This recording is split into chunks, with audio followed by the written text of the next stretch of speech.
Welcome, everybody. My name is Al Musella. I'm the president and founder of the Musella Foundation for Brain Tumor Research and Information Incorporated.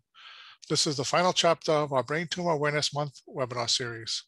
I'm going to talk about the foundation and some of our programs, but the real important thing that I'm going to talk about today is the Promising Pathway Act. The Promising Pathway Act is a new pathway to drug approval that is completely disruptive and will turn the drug discovery process upside down for the benefit of the patients. It's going to sound absolutely insane at first, but I'll walk you through my thoughts for needing this. And as we talk about the foundation, hopefully by the end, you'll say that the Promising Pathway Act is brilliant and you'll be eager to help us get it passed. And we're not asking for money, so don't worry about that.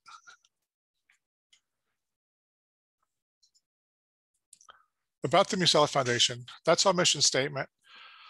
Basically, we help brain tumor patients through their journey. We're trying to speed up the search for the cure.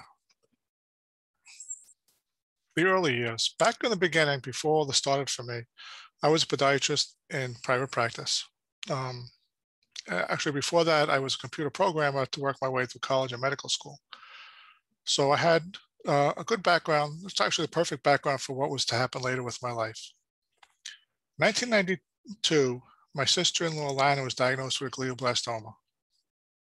It was completely devastating. She had 4 young kids at the time. The youngest were 28-year-old girls. She went to one of the biggest and best hospitals in New York City.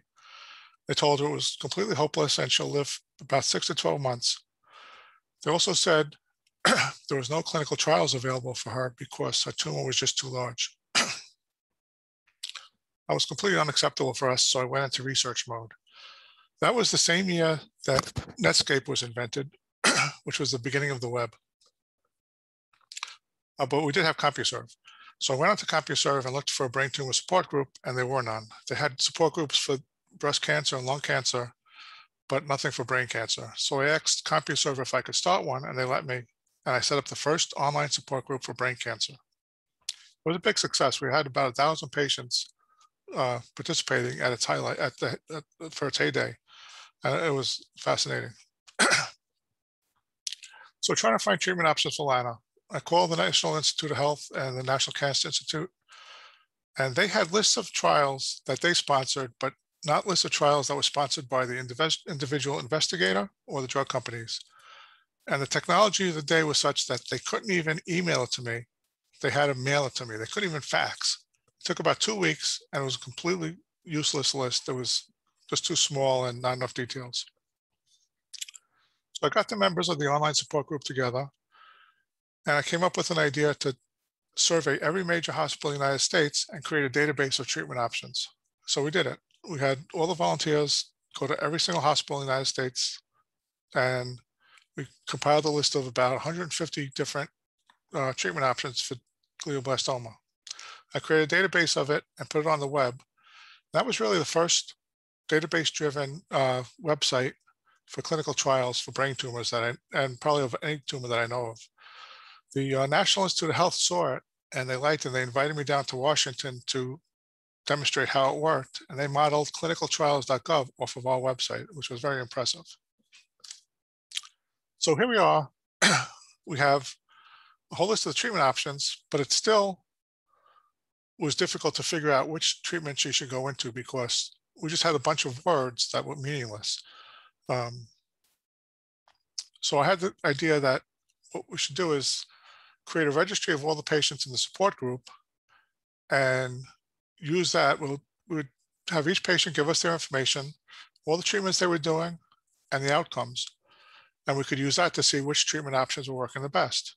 I called it the Brain Tumor Virtual Trial. And again, since the internet just started, that was really the first patient registry in existence.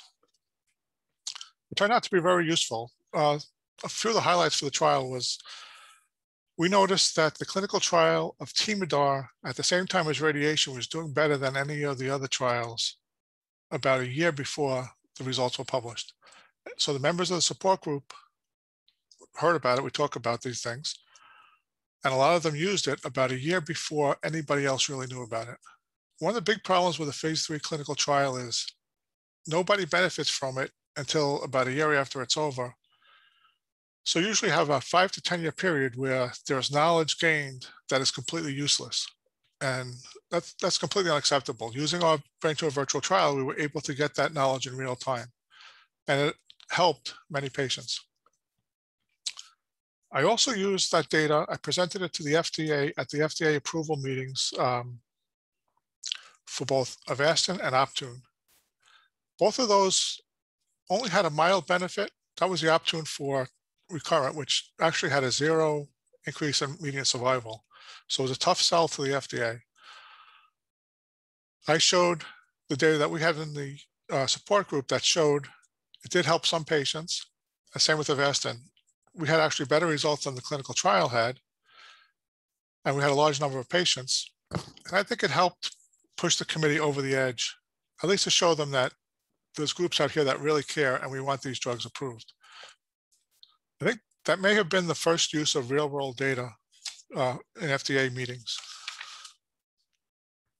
Let me see. So I want to tell you about some of our programs and why I do them. We have a Copayment Assistance program. Going back to Lana, we actually found a treatment that worked for her. She was on it for 5 years where the MRIs were either getting better or stable each time. Not one MRI in that 5-year period was worse than the previous one. She was doing fantastically. She was driving, she was taking care of her kids, she's a part-time teacher, and feeling good, laughing, having a lot of fun. Unfortunately, 5 years in, her insurance hit its lifetime out-of-pocket, the lifetime maximum of $1 million. They stopped paying for the drug, and it was a pretty expensive drug at the time. She didn't want to tell us that she couldn't afford it, so she just stopped taking it and didn't tell anybody. Then on the next MRI, she had a massive recurrence, and she died soon thereafter. I always blamed the lack of insurance coverage to speeding up her death.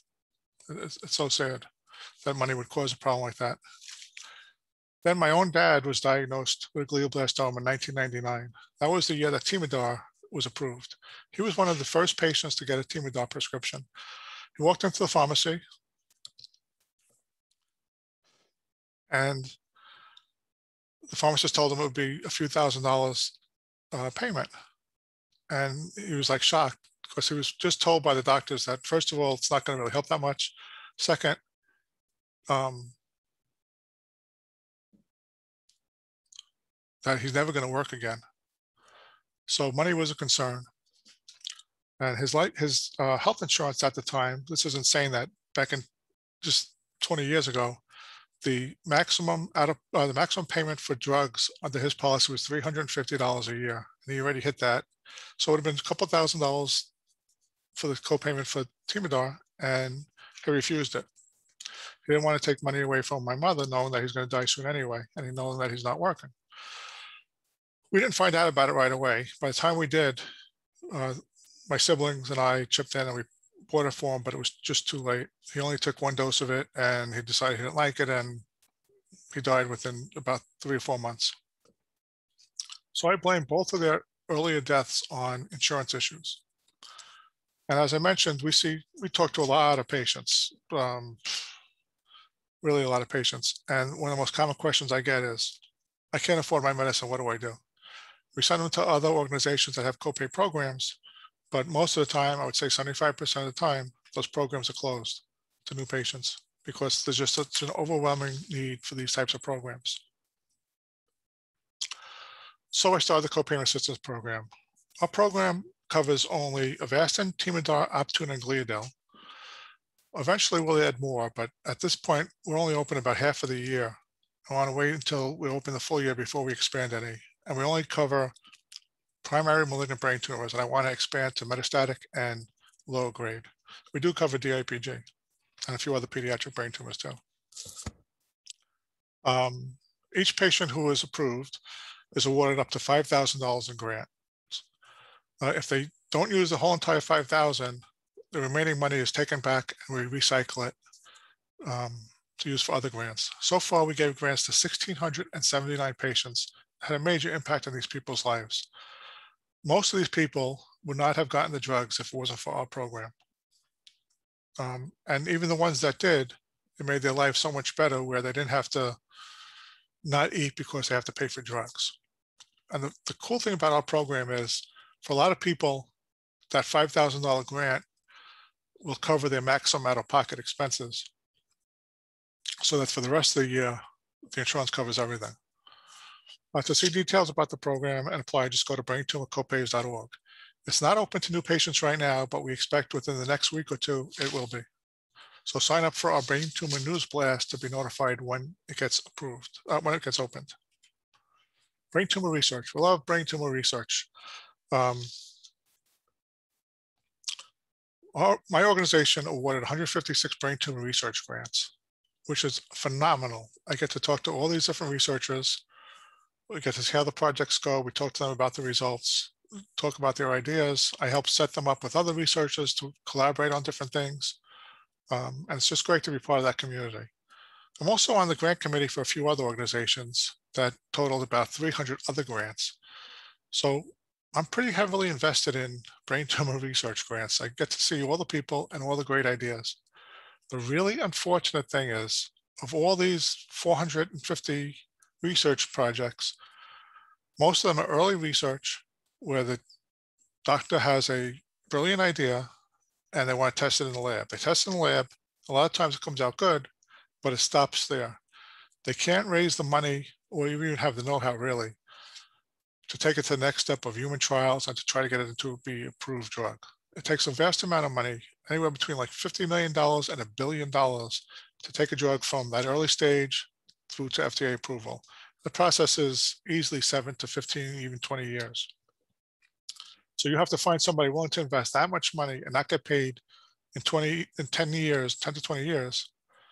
It's a huge risk, and it's hard to find people to get that money. And the stupidest thing is the ones that do get the money are not necessarily the best choices. It's the ones who have the best team behind them that could find that money.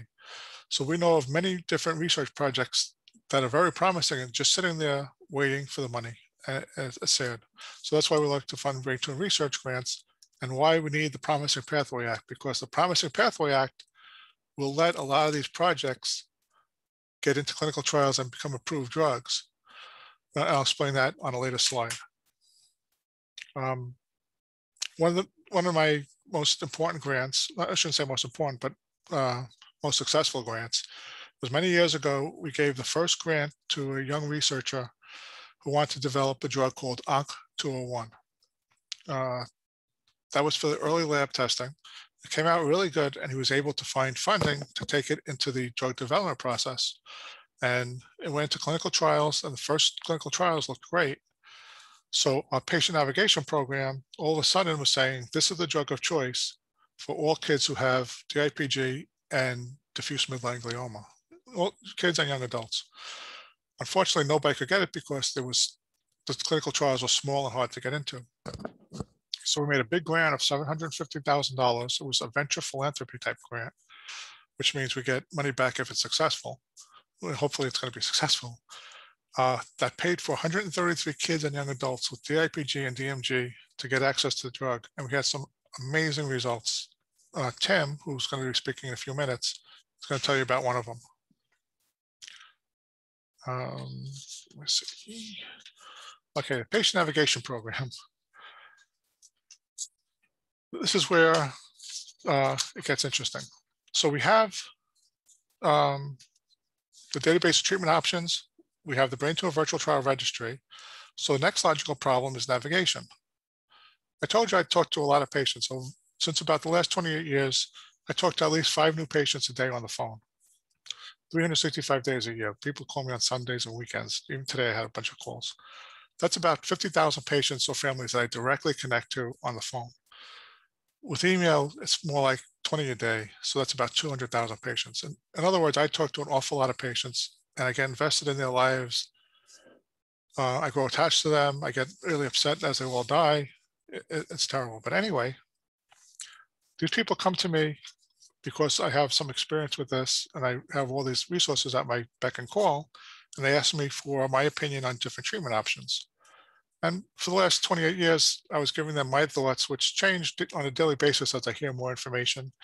I base it on the virtual trial results, my interactions with the patients, my interaction with the researchers. I know most of the people running most of the clinical trials, and I hear different things. But I couldn't do it on a large scale because there's just too many patients. And I couldn't put the time. It takes a lot of time to help a patient through this. When a very wealthy patient gets diagnosed with a glioblastoma, the process is very interesting. What they do is they go to one of the major centers and they actually hire the head of the center to find the best treatment options for them. What they do is they call a conference together, and I participated in many of these, where you get a room of 20 to 50 to even 100 patients, 20 to 50 to 100 doctors from all around the world. And they talk about their research at their secret meetings, and the doctors are allowed to say things that they don't want to be out in public. Like they would say, if they're running 5 clinical trials, they would say, this trial is the best of my trials, and basically tell why. And so you get inside information on which trials are running the best. And you get everybody's point of view, and it's fantastic to hear all these different points of view, and they never agree, and they argue and argue all day. It's a great process, and they finally come up with what they think are the best couple treatment options, and then the patient's main doctor figures out which one they use. But that's a great system.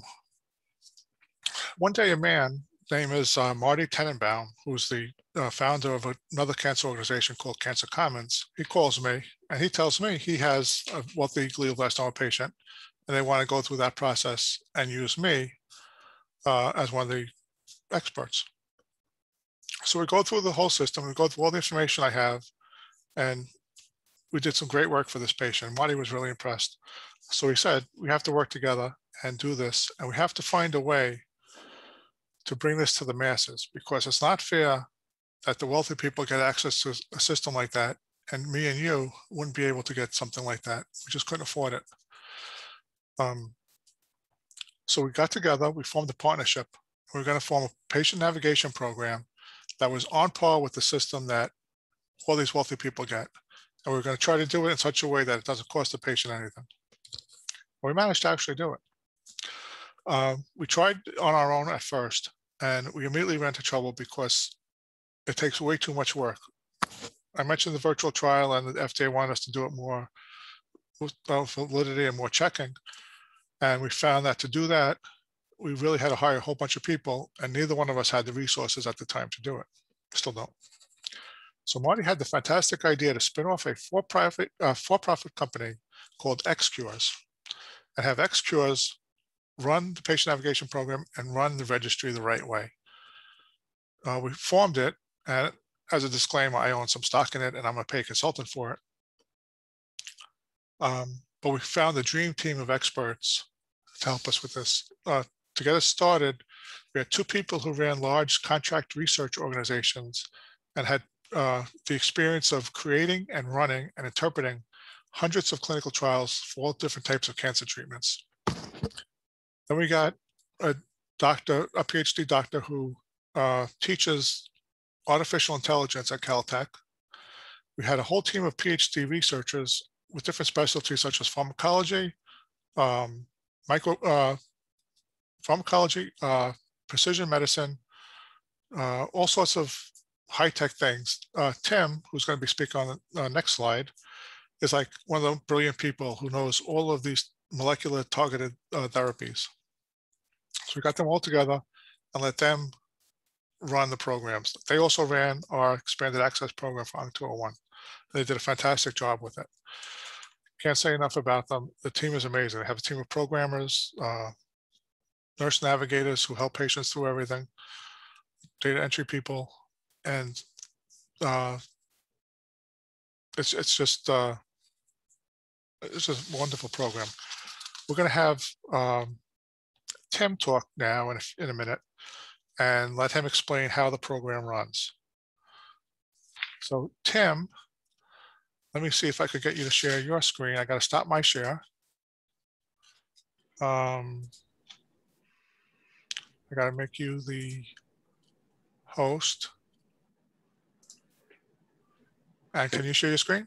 Sure. All right, you see my screen? It's the Musella Foundation Yeah, I do. website. I do. Okay, Great. perfect. Thank you very much, Al, for giving me the opportunity to talk here. And so, number one, I'm just going to sort of point you all how you can access the patient navigation program, and then I'm going to give you sort of the what we do behind the scenes to really connect all the dots between, like Al was saying, really help patients access the opportunities and the different options and the diagnostics. And really what we try to do to tie it all together and be continuously learning from what everyone's doing in real time. And again, Al gave a really good introduction to sort of the reasoning behind what we're doing. And so you can look at this as sort of an update of where we are now and where we're going. So to access the program, you simply go up here to Learn Patient Navigation Program. You can see right here, you have the sign up, collaborating with Cancer Commons and xCures. And again, this program is completely free. And we call it Excelsior. And so I'm going to tell you a lot more about Excelsior, how it works, and all of the different other activities that we're trying to do at xCures to really make a big difference for patients. And so again, you can just click here to get started. It'll take you to a simple sign up page on the Cancer Commons website. Cancer Commons is really the nonprofit arm of our initiative. xCures is really the data and the technology behind what we're trying to do. And so I work for xCures, and so I can give you the really detailed rundown on everything that we're trying to do. And again, this is a really simple sign up form, and just submit it. And you have access to those team of navigators and PhD scientists, and the opportunity to convene a tumor board of experts to review your case or that of your loved one. Okay, so I'm going to switch over to the presentation now. Okay, so again, my name is Tim Stuhlmiller, PhD in molecular biology, and I'm Director of Scientific Strategy with xCures. So essentially all things sciencey. So xCures is really operating a direct-to-patient precision oncology platform. And this is really a unique spin on what most companies are trying to do. Most companies take a drug and they try to find the patients that fit for the drug. So we've flipped that paradigm around completely, and we're working directly with the patients to identify all the different things that are the best opportunity, all the different things that one patient needs access to. And every patient needs something a little bit different. And so really, we're trying to identify what are the best treatment options, give them that information so that they can consider it together with their treating physician, and then track the outcomes to understand how did that work for that patient. And you can imagine if you do this hundreds, thousands, tens of thousands of times, you're going to understand what are the best opportunities for each individual person. And you can start matching the experiences of people who are similar or different, and really identify in a learning system what the best way to do this is. And so, on top of that, we really have a platform for partners, and really it's driven by access. And so this box at the bottom is really our mission statement, which is leveraging access to leading therapeutics, diagnostics, and algorithms to improve patient outcomes at the point of care. So essentially trying to help patients where they are rather than forcing them to travel across the country to gain access to the best therapeutics for them.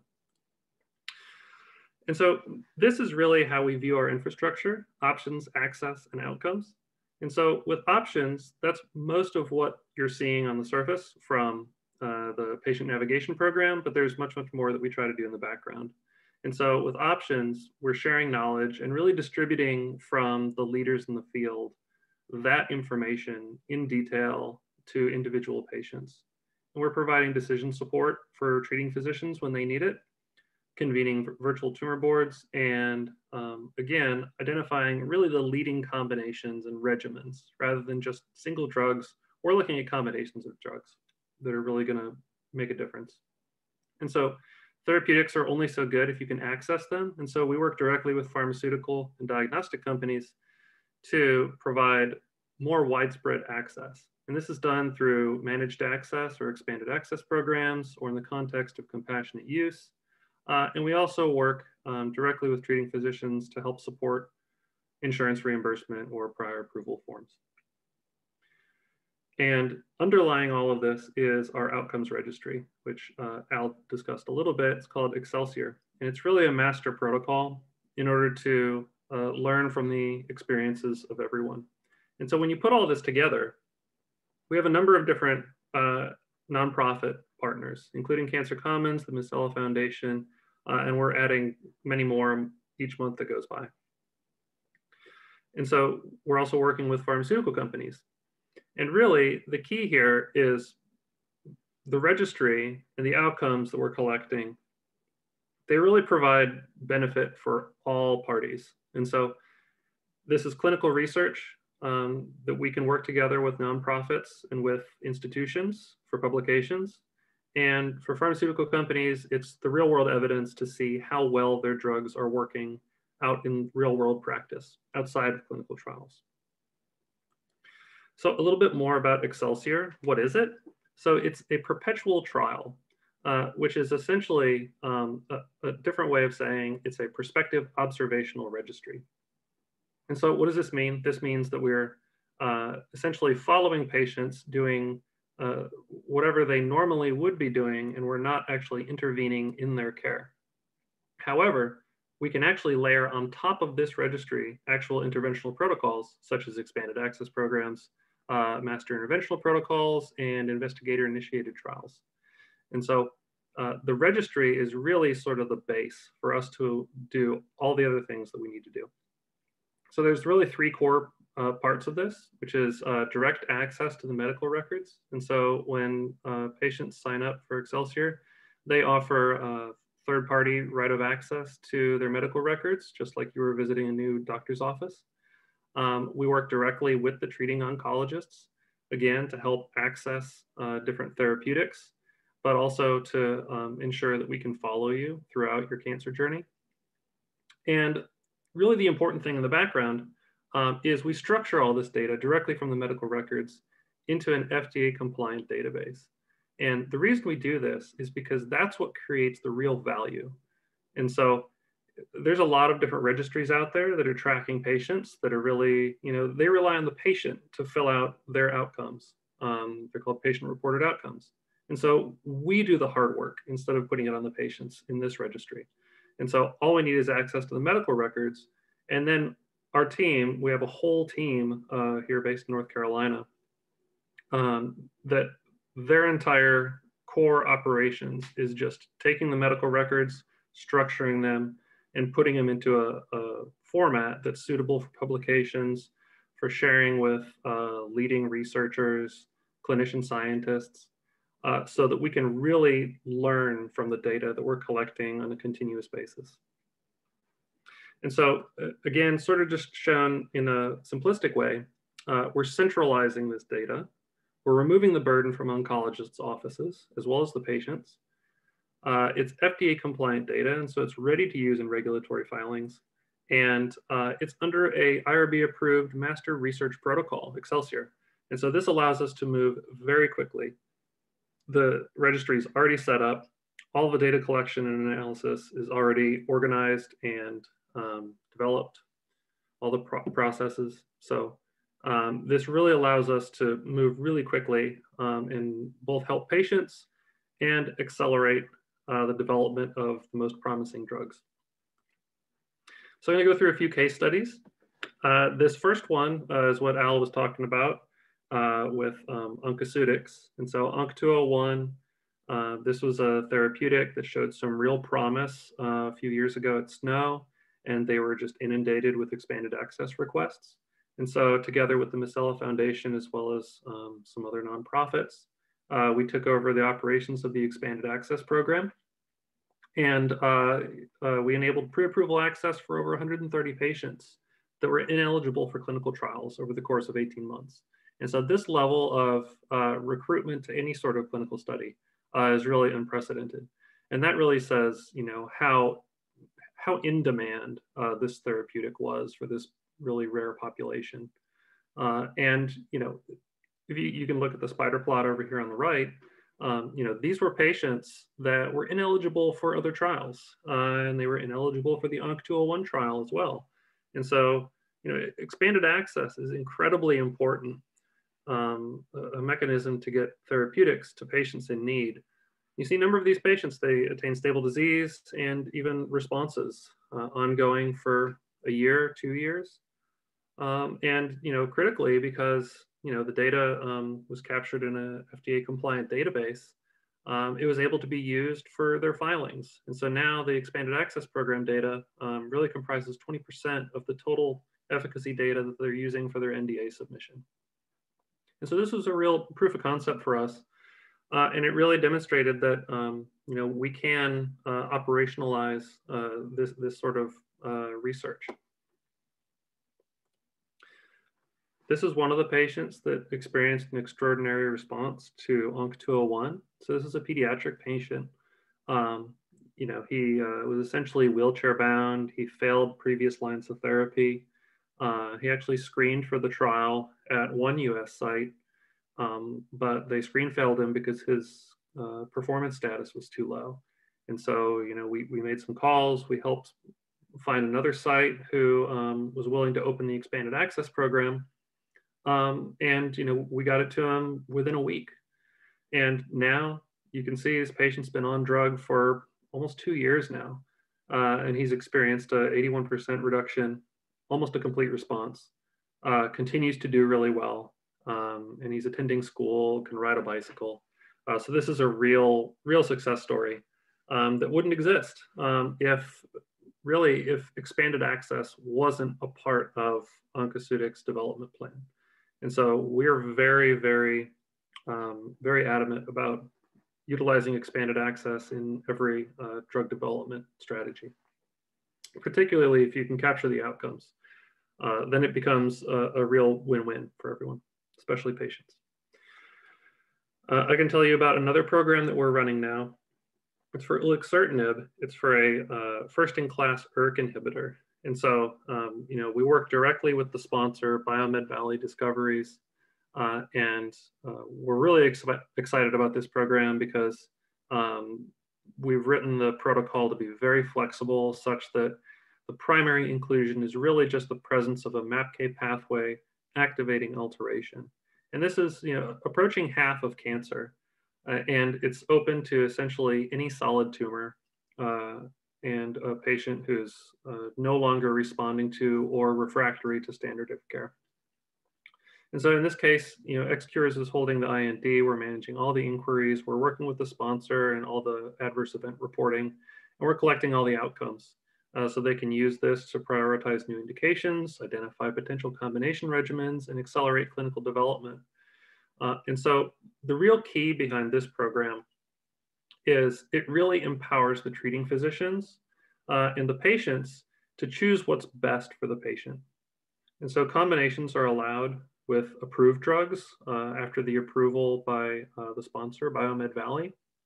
And already we've seen a number of different combination regimens combining ulixertinib with other therapeutics.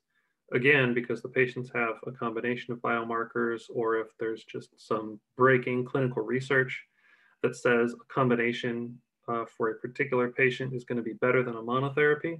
And so this program allows those physicians to treat the patients in that way.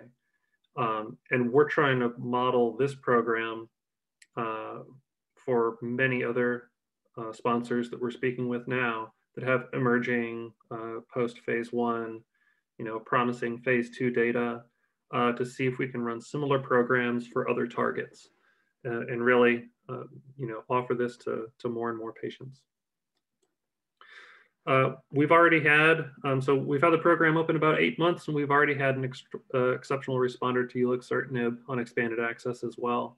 And so this is a 47-year-old female with multiple METs in the lymph node. She's a melanoma patient. She has an atypical BRAF mutation. She had no response to frontline ipilimumab, nivolumab. She had really severe autoimmune colitis. She was only able to tolerate 1 cycle. She also had adverse reactions to trametinib. And so, she was eligible for ulixertinib. We helped her physician to get access, and she wasn't able to tolerate the recommended phase 2 dose, required dose reductions twice down to 150 mg BID, which is really pretty low. But on the first scan, her metastatic disease had shrunk to the level of resectability. And so we were extremely surprised. After just 2 months, she'd experienced considerable responses. And on surgery, she showed a complete response. And there were literally just 12 cells left. they counted, I'm sorry, 20 cells. They counted 20 cells left in her lymph nodes. And so after surgery, the sponsor is now going to allow her to remain on the Elixir Nib in combination with pembrolizumab for a year to ensure that the disease is controlled and giving her a real opportunity for a cure. And so this is a really exciting case because this is something that would never happen in a standard clinical trial. And it's something that's possible in the context of compassionate use. And so this was a patient that was, we spoke with the physician. I mean, she was losing hope over Thanksgiving, when again, she wasn't able to respond. And, we helped set up the expanded access program in December. She started mid-December, and by Christmas, she said, "This is the best I've felt in years." And, you see now she's doing extremely well. And so this was another example, again, just sort of highlighting what we can do with the infrastructure. And with the Exsior Registry. And so this is a pancreatic cancer treatment of really a leading combination that was put forth by one of our collaborators, Conan Kinsey at Utah. It's a combination of trametinib and hydroxychloroquine for KRAS mutant pancreatic cancer. And really, we just help navigate patients to the trametinib patient assistance program from Novartis. Some patients got it covered by insurance. And we just collected the data via our registry for 15 patients. And we pulled together a nice case series. And this was published at ASCO last year. And so again, this is just proof that you can learn from patients continuously in real time. Novartis is running a formal study of trametinib and hydroxychloroquine, and they haven't released any data yet. They're still recruiting patients. And so in us just sort of following the standard practice of medicine, finding patients and oncologists who are willing to try a novel combination, we have the data here. And now we can compare this to other treatments that are emerging. And so it's really critical. I bring this up because it's really critical to understand what's happening in real time and not be held back by the time lag in clinical trial enrollment and the publication cycle.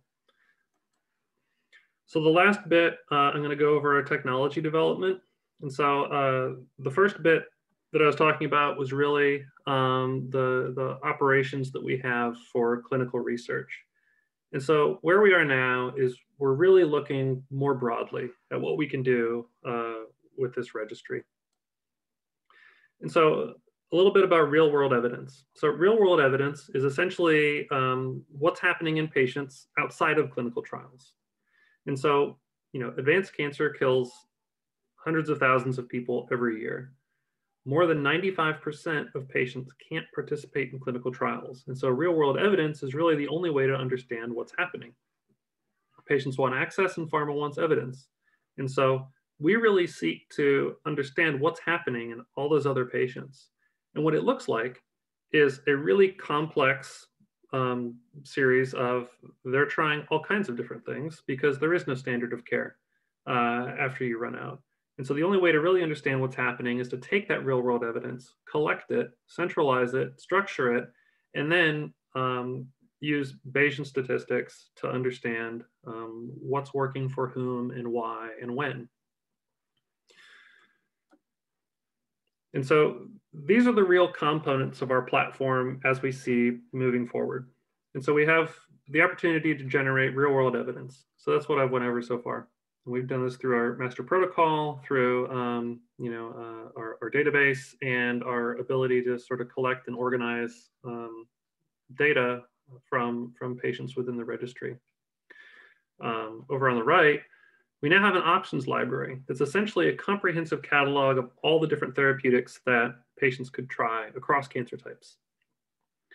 The critical piece is we're also working together with leading experts to collect their medical rationales and their views of essentially what's the most promising thing right now. And so with SNO coming up in November, we're going to, again, solicit input from a number of different leading oncologists to really refine those treatments, to say, there's 1,000 different things you could try, but these 25 are really the leading options. We create that leaderboard. And the important thing, access mechanisms, see the last bullet, is that most new therapeutics can be accessed via clinical trials, but if they're approved drugs, they could also be accessed off-label, or if they're experimental drugs, you could get them on expanded access. And so we identify those alternative access mechanisms, and we work together with the treating physicians. If some therapeutic or combination is really the best opportunity for that patient, exclusion from a clinical trial should not limit you from accessing that specific combination or that therapeutic. And so tying all this stuff together is AI. And so, like Al mentioned before, some of the key founders of the company are AI pioneers and experts in machine learning. And so, we're getting to the point now, XCures has been around for almost 3 years. We're starting to accumulate enough data where we can start using AI and machine learning. And so we're really excited about this. And so we're really starting to turn a corner with the amount of data that we have. And so, the next few slides, I'm going to talk about really where we are with the technology and where we're trying to go. And so we have a recommender engine. It's really a predictive model to say, let's look at the experiences of other patients using the outcomes, using the viewpoints of experts, and using the features that we find from previous patients. We take all of that, have several multi-layer Bayesian models, and map that over to the patients that are coming in through the navigation program to really provide a analytic match to say, these are the best options for you. And so where we are with xCures, again, xCures is the technology backbone behind the navigation program. As a clinical scientist, I also participate with the review of different cases, but ultimately we're building the technology behind all this. And so ExEvidence is our real world evidence generation. This is what I was showing you with the programs. Access is an online portal for patients to be able to access these programs. And right now we're building xINFORM and xDecide. And xINFORM is going to launch just next week. And so this is an online portal where patients can identify and interact with the treatments that have been suggested to them. xDecide is a physician-facing portal planned in the end of this year. And once we have additional data, then we'll be able to start using this effectively. And so xINFORM is a HIPAA-compliant portal where patients can complete a simple online e-consent to Excelsior. They can upload their medical records, view a concise summary of their cancer history, and receive a personalized list of options. And so, like I said before, this is really sourced from expert oncologists. It's complete with their medical rationales. It's informed by our real-world data, and it's matched to each individual's cancer by our AI algorithms. And so, importantly, each of these options that are put out by our algorithms then receive a manual review by a team of PhD scientists experienced in molecular pharmacology, and then they're presented to a core panel of 3 neuro-oncologists on the Cancer Commons virtual tumor board. And we bring in additional experts for individual cases, as they have particular mutations or if they have a particular characteristic that we know we have experts in our network that are going to have a really good handle on that. And so, currently this process is done manually by Cancer Commons scientists. But we're really excited about xINFORM because this is going to be a one-stop shop online portal that'll really make it easy for patients to log on, see what's their current history of their case, what are my treatment options. And this is something that can be, continuous and iterative, interactive. As you get new scans, as you have additional medical records, we'll bring those in and we'll give you another set of options based on where you are at that point in time. And so we're really excited about this. So right now, it looks like we only got 15 minutes left. I was going to walk through a quick demo of this, but I think it's probably best I'll turn it back over to Al, and you can talk about the Promising Pathway Act. Again, it's just an online portal. So that's really the key take home is that now, instead of exchanging emails nonstop, you'll have a one-stop shop online portal that'll be really easy to access the stuff. Okay, thanks. You have to make me host now. Okay. That was excellent. It's really impressive what's been done. Everything that he said about getting access to these expanded access treatments will be made much easier if we had the Promising Pathway Act enabled. Because with the Promising Pathway Act, instead of having to jump through the hoops of expanded access, those will just be available to be prescribed and everybody could get access much quicker. It's the expanded access is great, but having them approved where you could just write a prescription is so much easier. I could. Al, how do I make you the host? Well, right click on my name and the participants. There we go. And let me see.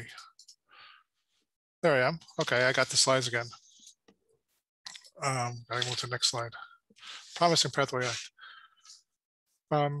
The system that we have in place will be perfect in combination with the Promising Pathway Act. It'll let us handle all these different treatments that have come out and figure out the best ways to use each one. And it's just a perfect system, and everything came together just at the right time. So let me tell you about the background of the Promising Pathway Act. It basically started, there was a cancer vaccine that went through clinical trials and it failed. About 20% of the people had a very good long-term result. Unfortunately, I just got to fix the speaker view.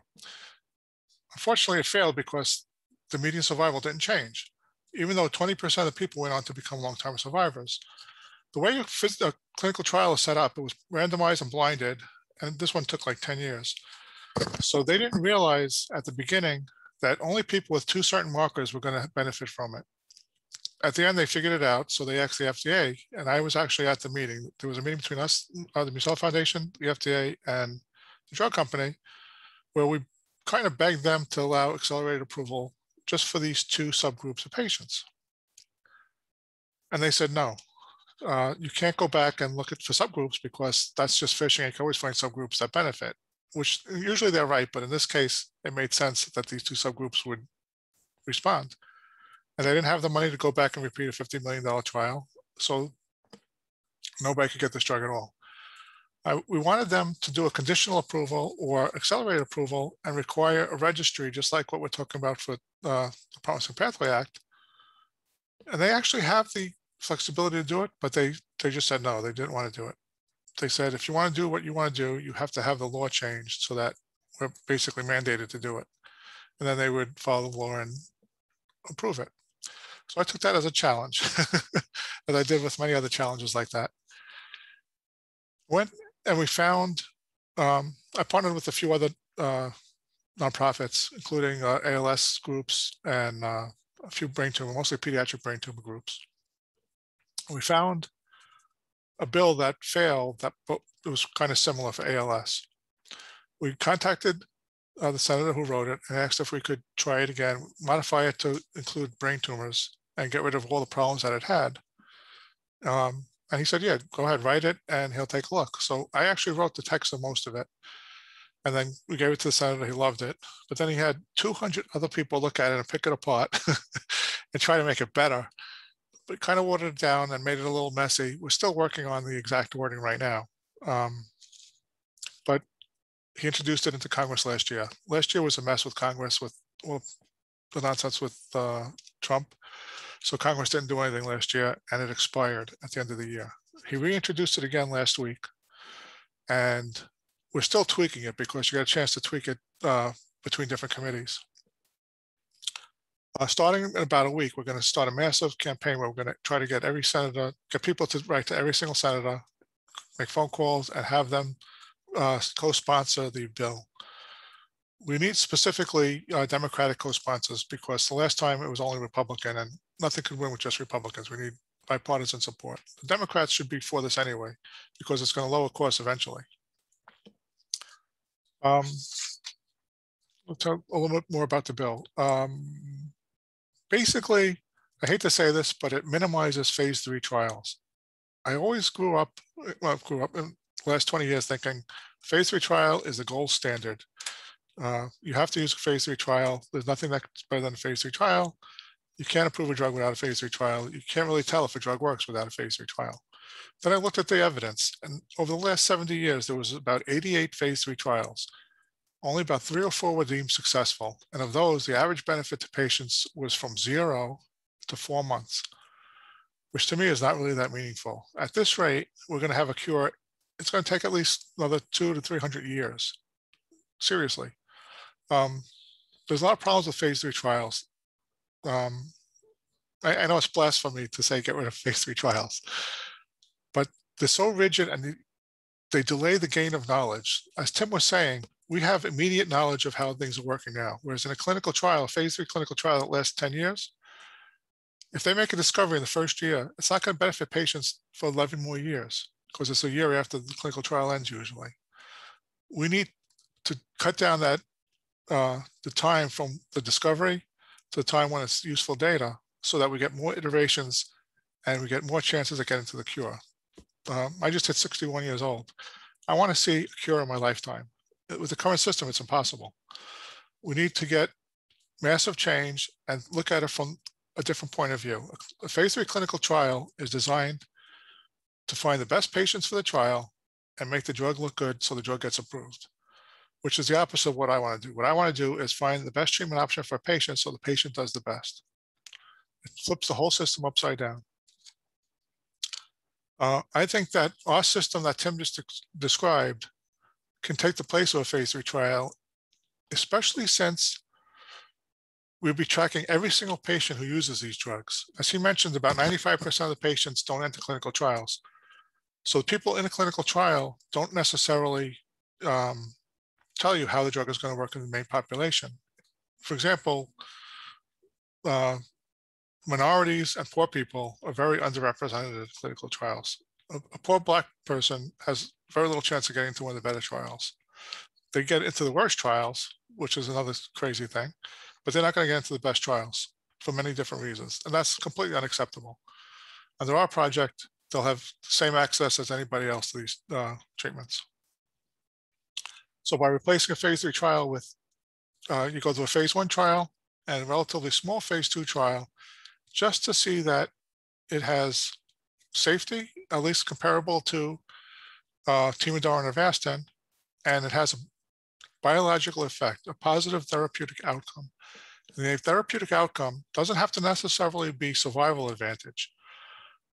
If you overexpress some marker and the drug is designed to stop that marker, and it does, even though it doesn't give an increase in survival, it has a positive therapeutic outcome.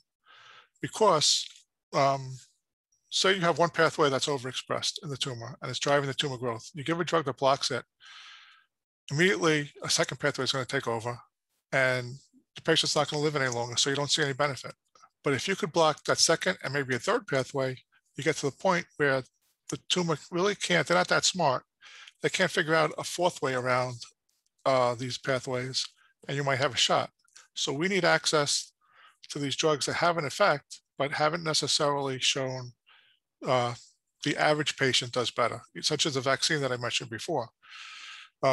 Using the data in a project like ours with Tim's project, we would be able to, if we had all the data from that phase 3 trial on that vaccine, we would be able to look at it and say, oh, the only people that are going to benefit are these people. So in the future, only those people will get the treatment. And for the other people, we'll give them something else. And it would have an amazing response rate because we know it's going to work for those people. But we don't have the chance to do that under the current system. We need to change the way things are done. So let me go over the details for this. Promising Pathway Act is for serious life-threatening diseases or conditions with morbidity that have substantial impact on day-to-day functioning. So that includes brain tumors and pancreatic cancer, ovarian cancer, ALS, Alzheimer's disease, a whole bunch of diseases. It's a time-limited conditional approval. You get 2 years of approval. At the end of 2 years, you have to give the FDA the evidence that shows that it's helping, or at least that it's safe. If they say that it's safe enough to keep going, you get another 2 years and then another 2 years for a maximum of 6 years.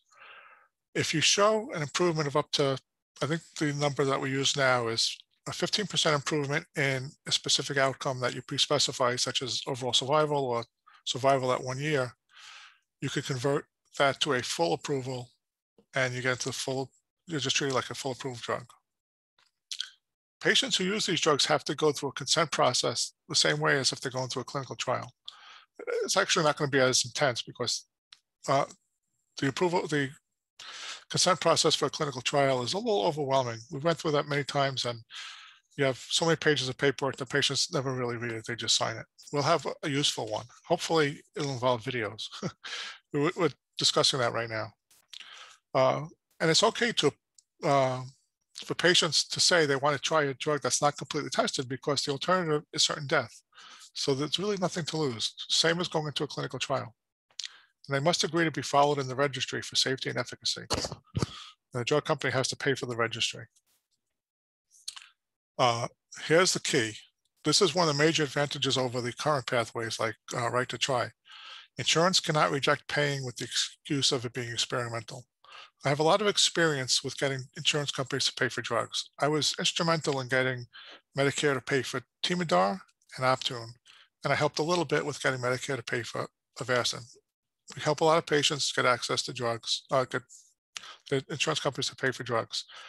And the number one excuse that we can help with is when they say it's experimental, because that's kind of cut and dried. If it's not proven completely, it's experimental, they don't have to pay. If they can't use that excuse, all the other excuses we can fight. So basically it's saying that the insurance is going to pay for these things. We're working on a new payment model where if it's too expensive, if it's more expensive than the current therapies, we're going to try to implement a pay for performance model where if it doesn't help, the insurance company gets the money returned from the drug company. So the drug company only gets paid if the treatment works for that individual patient. And the perfect way to tell that for sure is a registry like our registry or whatever registry is used.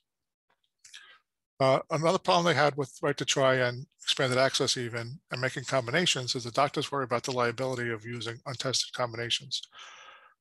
This releases the liability from the doctor and from the drug company. It just makes it easier to try all these different combinations.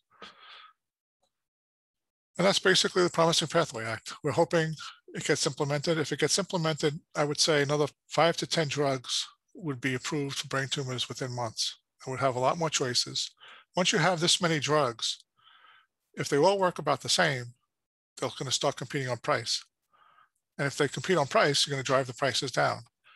A few slides ago, I mentioned all this research that I was involved with. All these researchers had these fantastic ideas. What I want to do, if the Promising Pathway Act gets approved, I want to get together with some of the other nonprofits and create a fund that will actually take some of these drugs and have like an assembly line process where we take a bunch of these drugs and put them through all the preclinical testing and then get them into the clinical trials and see which ones are good. And we'll use our system to tell us if it's helping or not. If it's not helping, drop it. You know, we don't get married to a drug because you're not investing $100 million into it. If it's doing good, then we bring it all the way through to approval. Once it gets approved, the proceeds from that go back into the system to pay for the next couple of generations. And this process could be repeated over and over until it's approved. That's impossible with the current situation because we can never get enough money to do something like that. Not like we're not getting enough money. Each iteration, instead of being 1 or 2 years, is 10 years. And we don't have enough time for something like that to actually work. So in summary, I think this is the most important program we've ever considered. And it works perfectly hand in hand with the xCures system, or it could work with other systems. Getting back to xCures, other organizations are welcome to contact xCures to see if they could use the same infrastructure for them. It's not limited just to the Musella Foundation and Cancer Commons. So you could talk to Tim or whoever is in charge of that stuff about that stuff. Okay, anyway, that's it. And that's the end of the series of the brain tumor webinars. Let me see if I could get some questions. Wait, let me see if there's another slide. There's my contact information. In case you have any questions about this, you can always contact us. And you could go to xCures.com and find the contact information for xCures. So let me stop sharing this. And let's get some questions. There's only a few questions.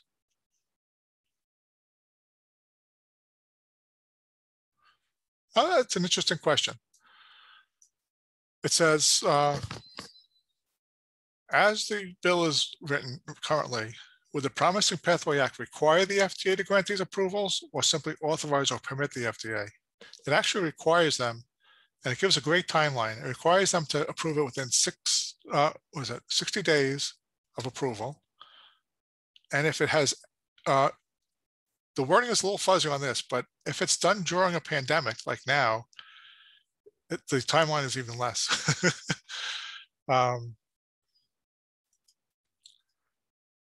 So it is required. There's certain specifications, so the FDA could argue that it's not shown enough safety or efficacy. I was actually trying to put exact benchmarks into the wording of it that say how many patients and exactly what it has to show, but the group decided no, because each different disease would have different benchmarks. But the intent is there, and it requires the creation of a special office at the FDA to handle these types of things, where the person is going to be appointed who's friendly towards the system. So they're going to work for us.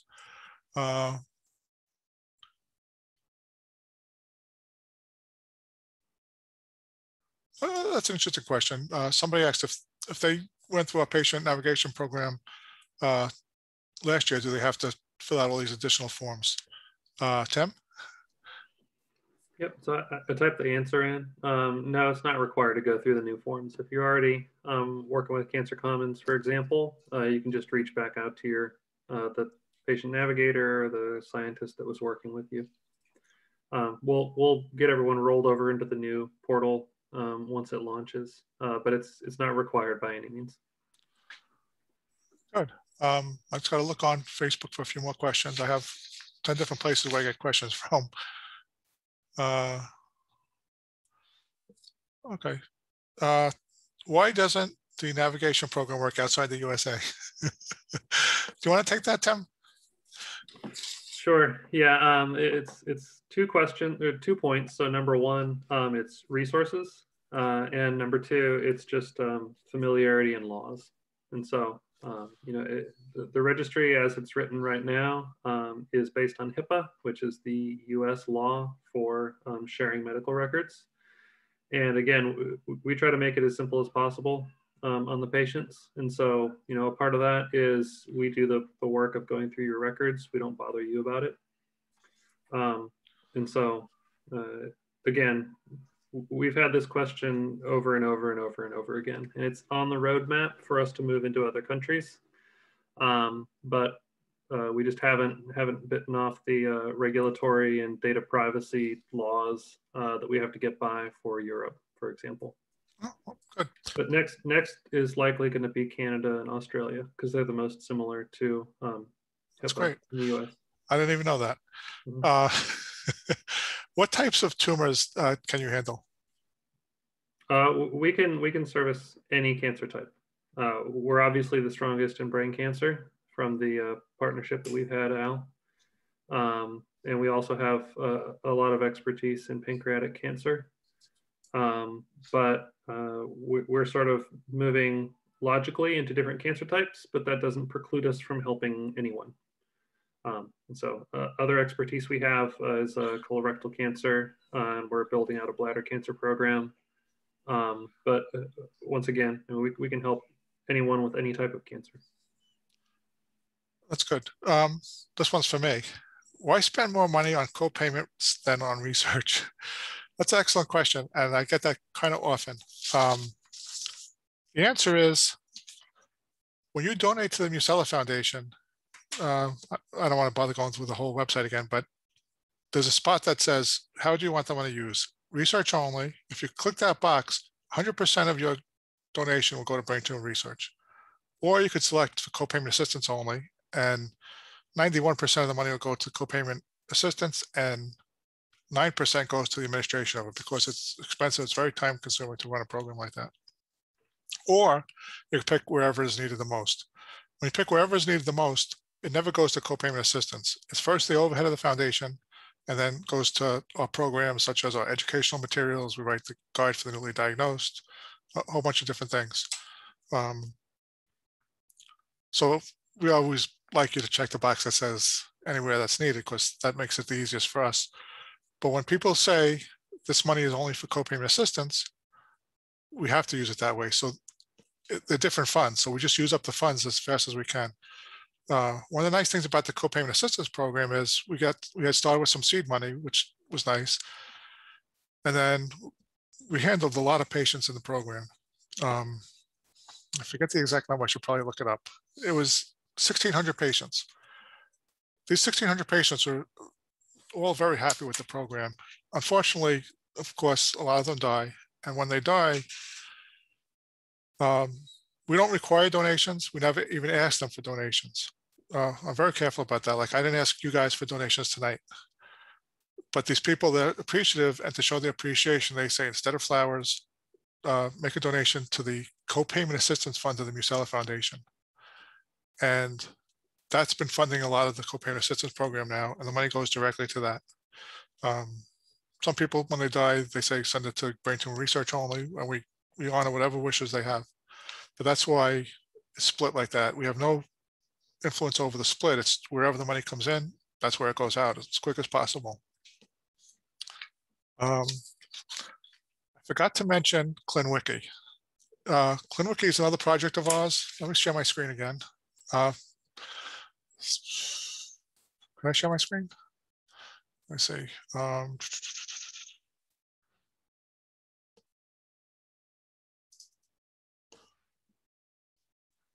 Let me change this to, this is another side project of ours.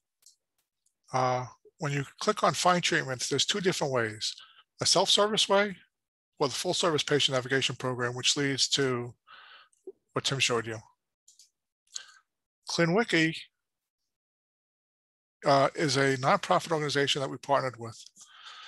And what we did is we took our clinical trials listings that we had for the last 30 years and made them into an easier way to find a clinical trial that fits you. It's just more ways to sort through it, different ways. And we're working on, for those of you who don't know what a wiki is, it's like an internet structure where it's like, what's that big wiki? Wikipedia. Wikipedia, right. That's the one where people from the public can comment on the trial and talk about their experiences. We give a normal English translation of what the trial is all about. It's called a lay summary. So it tells you in plain English what the trial is. Most people don't understand the words that are in the clinical trials listings. This will help. We're working on a project where we're going to have the primary investigator of the trial create a video that explains in plain English what the trial is. We have a couple of them going now, and hopefully we'll do it for most of the major trials. It's just a way to educate patients on what the clinical trials are all about. That's it for ClinWiki. The next question was, if we do the, let me stop sharing this. If we get the Promising Pathway Act going, what's to stop quacks from getting their phony drugs approved? That's a great question. And that's the first thing the senator asked me. Of course, he's involved with ALS. So a lot of ALS people have quacks just like we have here in the brain tumor world. We have doctors who have treated thousands of patients for over 10 years where we have no idea if the treatments work. And they're charging huge amounts of money for this, and patients keep going to these places, and nobody knows if they're helping. Those types of drugs will get approved, and they'll get into our registry and our database, and we'll quickly find out if they work or not. And if they don't work, nobody's going to prescribe them, so there's no danger in having them approved. And at their first FDA review, they'll get thrown away. One of the things that stops too many of these crazy people is you still have to do that preclinical work, which usually costs over $1 million. And you have to do a phase 1 trial, which is going to cost another $1 million. And the phase 2 trial, which might cost a few more $1 million. So the level of entry is still going to be $3 to $5 million, which a lot of these crazy people, I shouldn't say crazy, a lot of these quacks really can't pay. So it will weed us out. And as my example before, these doctors who were doing it for 10 years, we're going to finally stop them. This is perfect for that. We want these quacks to put these drugs into our system so we could finally tell if it works or not. Just by being approved, we're not forcing you to use these drugs. You still have the patient navigation system to tell you which ones are the best. And we have the registry to back it up. This next question is a really hard one.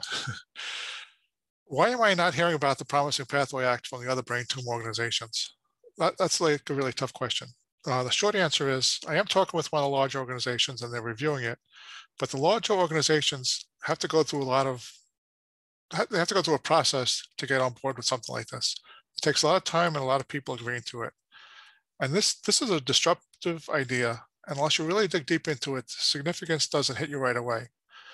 The knee-jerk reaction is that, this person's crazy, let's just move on, forget about it. When I presented this to my board, that's the exact same reaction I got from them. I can't do things like this without my board agreeing completely. So we had meeting after meeting, and we talked it out. And by the end, they were saying, this is brilliant, we have to do it.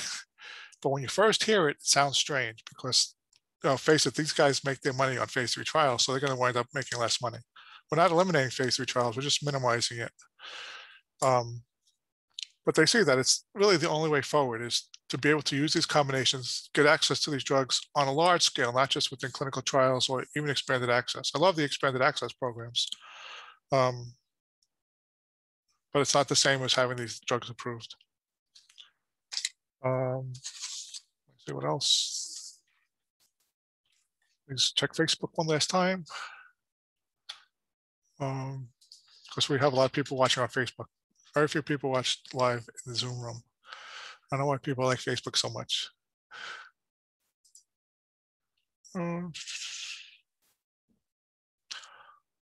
How many people are involved in the program for the patient navigation program? You could take that one. Sure. Yeah. In Excelsior in general, we have about 1,000 people. No. Workers. Oh, got it. Right. So there are. Actually, wait. That's the next question. How many people went through the process? So you could finish that one.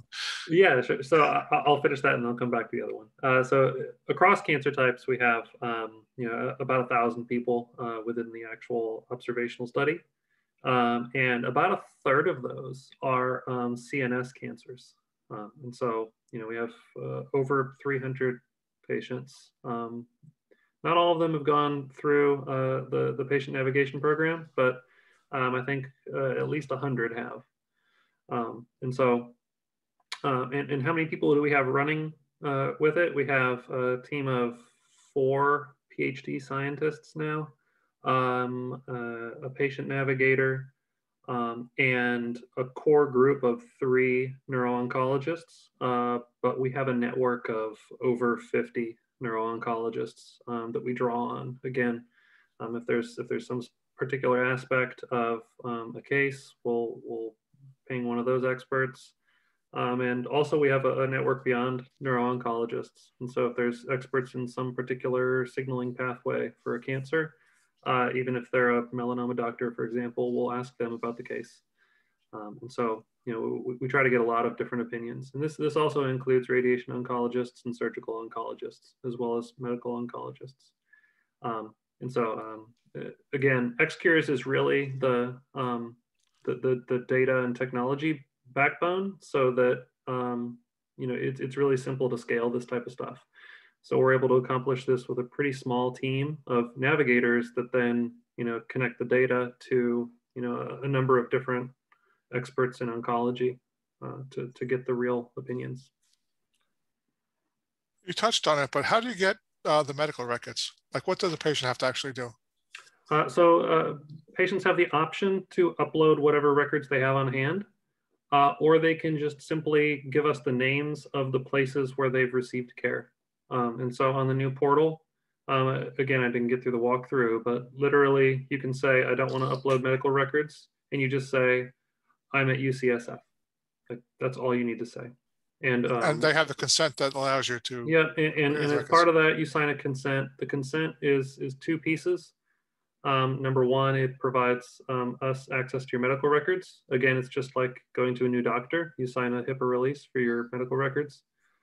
And then the other part is to participate in research so that we can collect and de-identify your outcomes and compare you to everyone else that we have in the registry so that we can learn from everyone.